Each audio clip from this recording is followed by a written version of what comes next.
This Seniors Empowerment Workshop session is being organized by the Independent Community Consulting Firm, ICCF. ICCF received this funding from the Federal Government of Canada through the New Horizon for Seniors program for 2023 to 2024 to support Black seniors with mental health conditions to combat the lingering psychological effect of the COVID-19 pandemic. ICCF is a Black-led community-based organization whose mandate and activities are to promote social development through local networking and building of community support systems.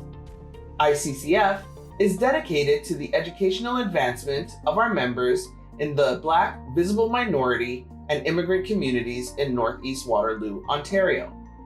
We coordinate socially inclusive information sharing workshops for vulnerable individuals that facilitates the development of basic social interactive community involvement of seniors and youths, advocacy, assistive technology training, project management, and other social skills. ICCF achieves its mandate and upholds its vision by providing direct services to as much as 120 community members annually. These services include: number 1, facilitating the transfer of employment and business knowledge to Black and immigrant youth and young adults. Number 2, increasing accessibility to social programming for Black seniors to improve their community engagement and combat social isolation and loneliness. Number 3, providing a social and advocacy support system for women impacted by violence and connect them with appropriate social and injustice systems.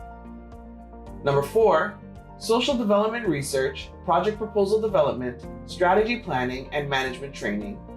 And number 5, combat food insecurity through the provision of nutritional food to vulnerable families. Thank you for joining us for the Seniors Better Living Workshop.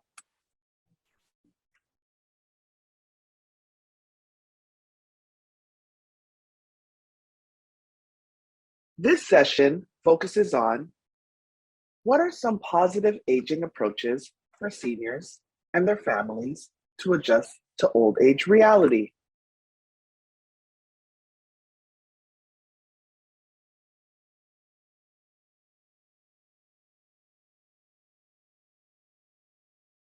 Firstly, what is positive aging? Positive aging is an approach that recognizes how our mindset and attitudes affect our physical and emotional well-being as we age. The Positive Psychology Institute defines it as the process of maintaining a positive attitude, feeling good about yourself, keeping fit and healthy, and engaging fully in life as you age. The World Health Organization defines positive aging as the process of developing and maintaining the functional ability that enables well-being in older age.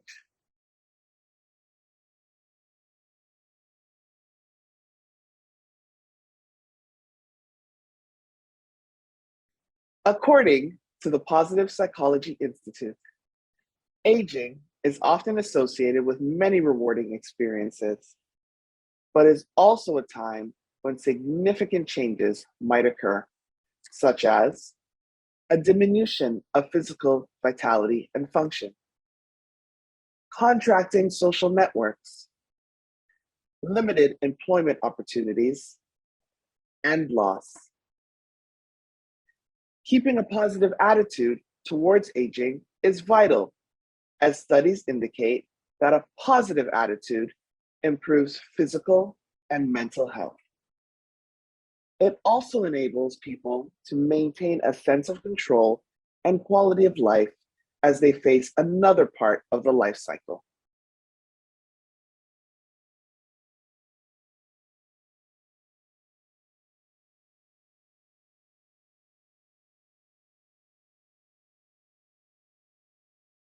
What are some positive aging approaches for seniors and their families to adjust to old age reality? First, we have learning to cope with change.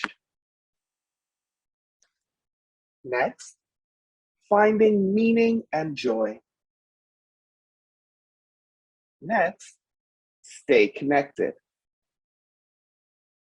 And finally, keep the mind sharp.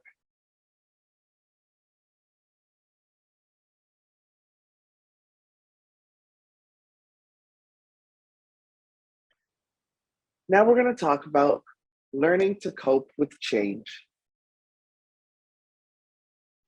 As seniors age, there will be periods of both joy and stress.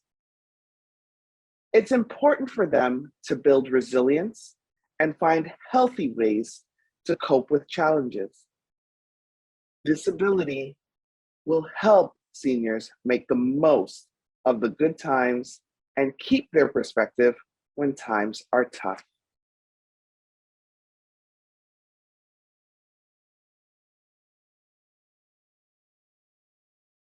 They can do things as focus on the things to be grateful for. The longer a senior lives, the more they lose. But as they lose people and things, life becomes even more precious. When they stop taking things for granted, that helps them appreciate and enjoy what they have even more. Next, we have acknowledge and express one's feelings. It can be challenging to show emotions, perhaps feeling that such a display is inappropriate and weak. Burying feelings can lead to anger, resentment, and depression. Find healthy ways to process feelings, perhaps by talking with a close friend or writing in a journal.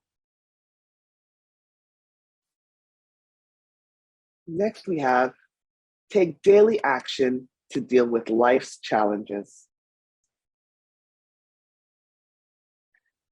When a challenge seems too big to handle, sweeping it under the carpet often appears the easiest option. But ignoring the problem doesn't make it go away. It allows both the problem and anxiety to build. Instead, taking things one small step at a time can go a long way to boosting a senior's confidence and reminding them that they are not powerless.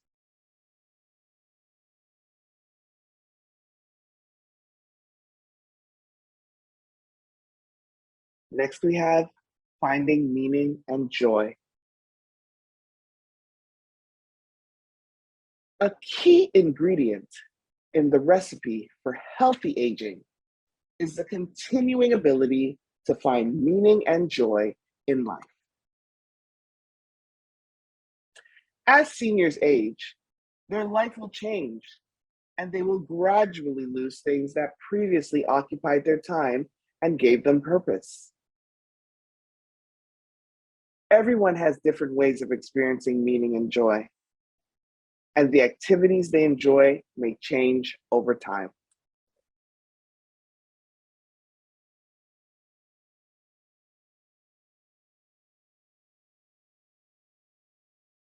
First, we have pick up a long neglected hobby or try a new hobby. Seniors can join classes, clubs, or sports teams. This is a great way to pursue a hobby and expand their social network at the same time. Next, we have learning something new, such as an instrument, a foreign language, a new game, or a new sport. Learning new activities not only adds meaning and joy to life, but can also help to maintain brain health and prevent mental decline.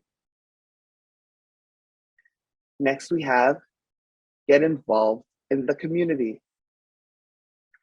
Attending a local event or volunteering for a cause that's important to a senior. Community work can also be a great way of utilizing and passing on the skills honed in a senior's career without the commitment or stress of a regular employment. And finally, we have spend time in nature. Taking a scenic hike, going fishing or camping, enjoying a ski trip, or walking a dog in the park.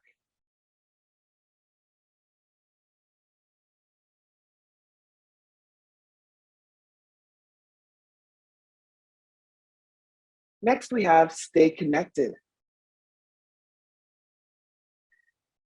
One of the greatest challenges of aging is maintaining a support network. Staying connected isn't always as easy as one grows older. Even for those who have always had active social life, it's important to find ways to reach out and connect to others, regardless of whether a senior lives with a spouse or partner. Along with regular exercise, staying social can have the most impact on health with age.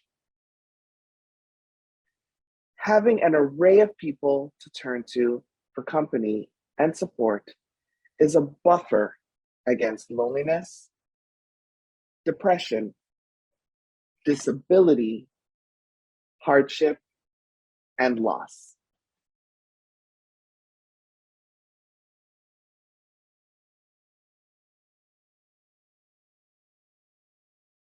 Some things they can do are connect regularly with friends and family. Seniors can spend time with people they enjoy and who make them feel upbeat. It may be a neighbor they like to exercise with, a lunch date with an old friend, shopping with their children, or playing with grandkids. Next, make an effort to make new friends. As an elder loses people in their circle, it is vital to make new connections so their social support and life doesn't decline.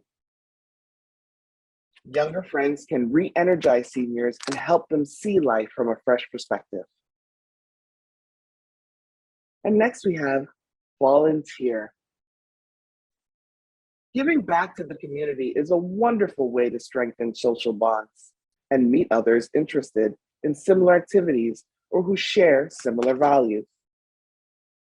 Even if one's mobility becomes limited, you can get involved by volunteering on the phone.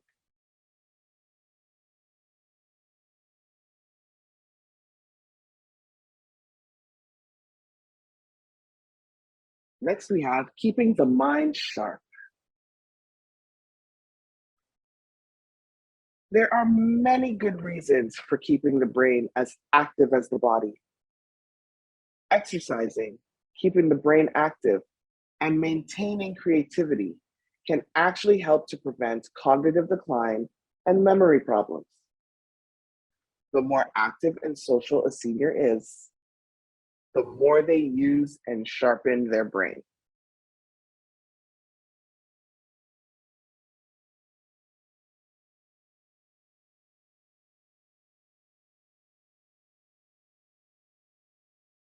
Some things they can do are challenge your brain.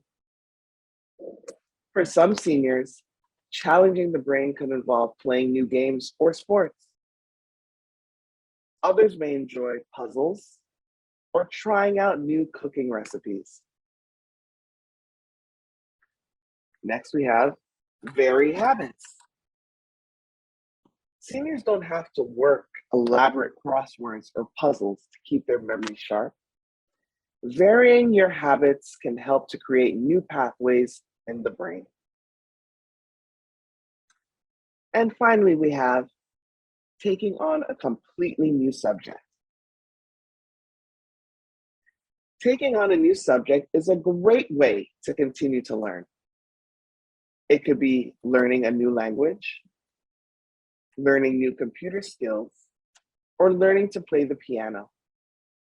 There are many inexpensive classes at community centers or community colleges that allow seniors to tackle new subjects.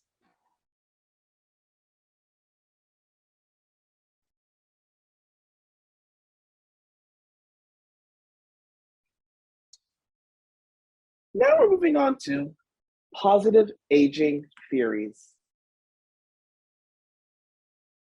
These are listed as disengagement theory, the activity theory, continuity theory, and the life course perspective.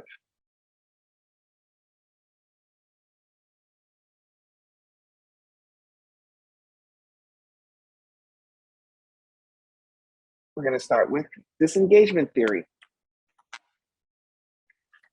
Elaine Cumming and William E. Henry from 1961 developed the disengagement theory. Their theory is that as we age, we remove ourselves from social roles and interactions. We do this because we realize death is imminent. Rather than have our reputation damaged due to the loss of skills, we retreat. Cumming and Henry's 1961 theory includes 9 beliefs, and we will list them below. They are, number 1, everyone expects death. Older adults accept that they're losing abilities as they age, so they begin to leave their networks.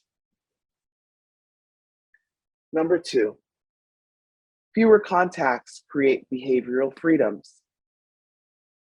This creates an I can do whatever I want approach to their behavior.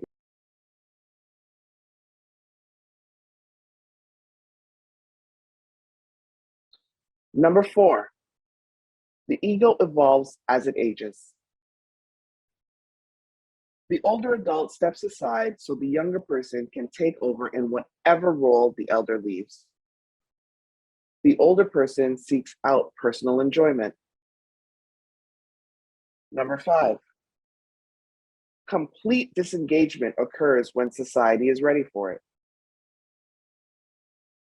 Older adults can't transition unless society is ready to let them. Number 6, disengagement can occur if people lose their roles. Roles are gender specific. Men do labor, women handle domestic responsibilities. If they're unable to fulfill their role, then disengagement happens. Number 7, readiness equates to societal permission.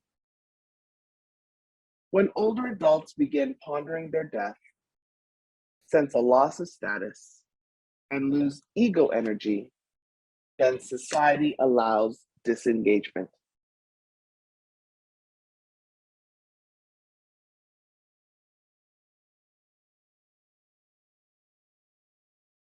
Number 8, relational rewards become more diverse. Societal rewards tend to include upward mobility.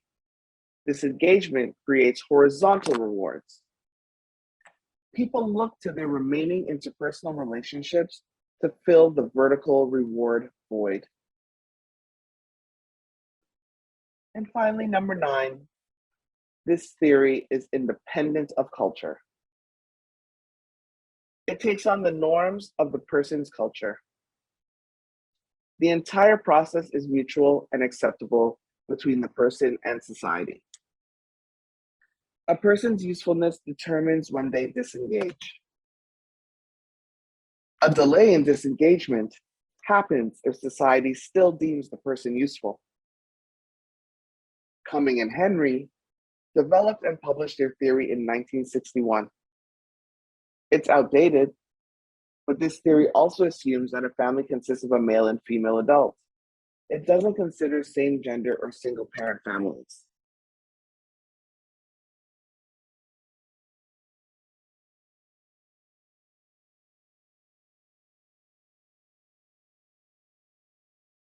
Next, we have the activity theory. The activity theory proposes that aging adults who engage in daily activities that they perceive as productive age successfully. It takes into account the value of social interactions in aging gracefully. Developed in 1961 by Robert Havegers, it applies to anyone at any age. People are happier when engaged in activities they enjoy. This fits well with the self-determination theory of motivation.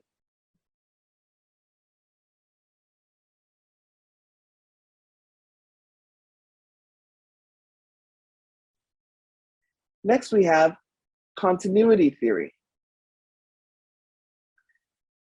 Continuity theory is a person's ability to maintain their habits, preferences, lifestyle, and relationships as they age.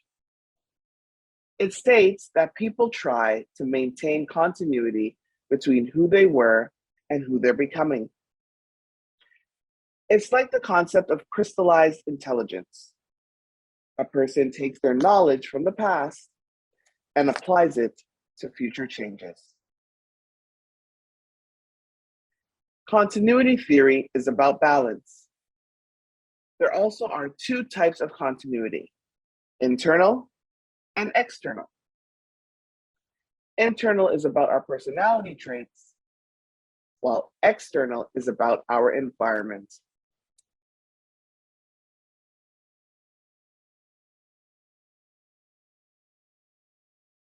Next, we have the life course perspective.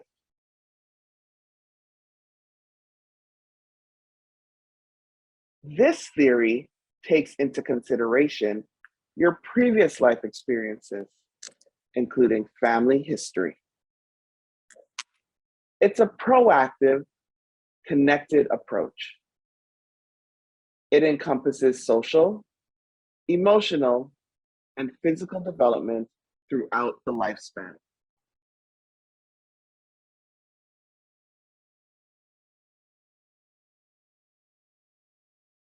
Developed by Glenn H. Elder Jr., this theory has 5 guiding principles. The following list is from Elder. Number 1, lifespan development. Human development and aging are lifelong processes. Number 2, agency.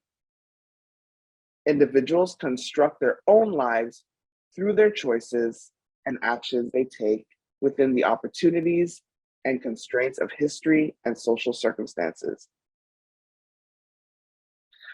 Number 3, time and place. The life course of individuals is embedded and shaped by the historical times and places they experience over their lifetime. Number 4, timing. The developmental antecedents and consequences of life transitions, events, and behavioral patterns vary according to their timing in a person's life. And number 5, linked lives. Lives are lived interdependently, and socio-historical influences are expressed through this network of shared relationships.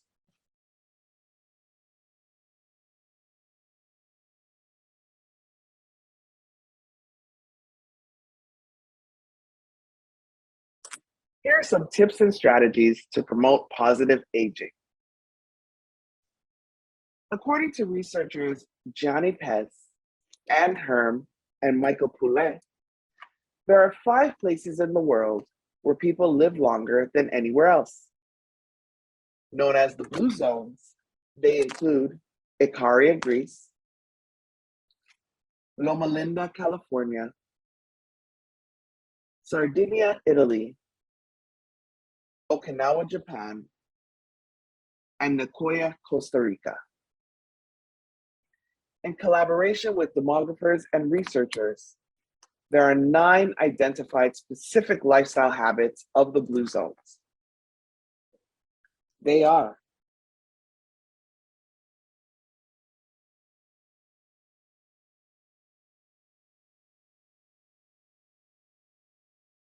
move naturally. People in the Blue Zones live in areas that push them to move without thinking much about it. Their exercise includes activities like gardening. Next, we have purpose. Called Ikigai by the Okinawans, this is your reason for getting up in the morning. Find it, and you'll live about 7 years longer. Next, we have downshift. Learn how to manage stress. People in blue zones pray, remember their ancestors, take naps, or engage in happy hour. Next, we have 80% rule. Stop eating before you're full. Eat your smallest meal in the late afternoon or early evening. And don't eat anything else. This is how blue zone people live longer. They control their weight.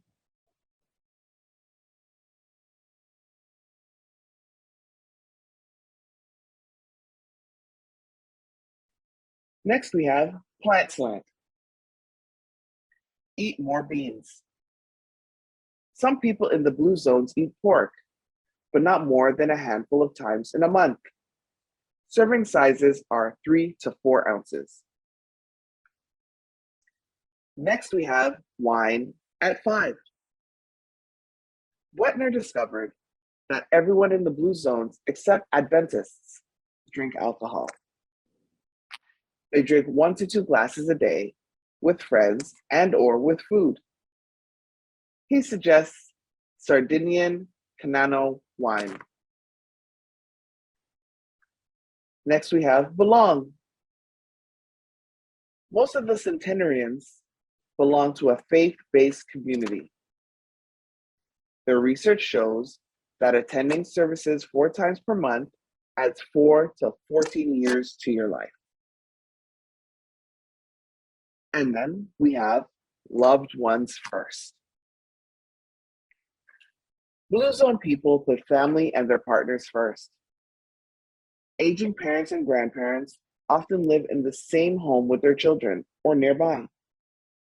This lowers disease and mortality rates of children in the home, according to Wetner's team.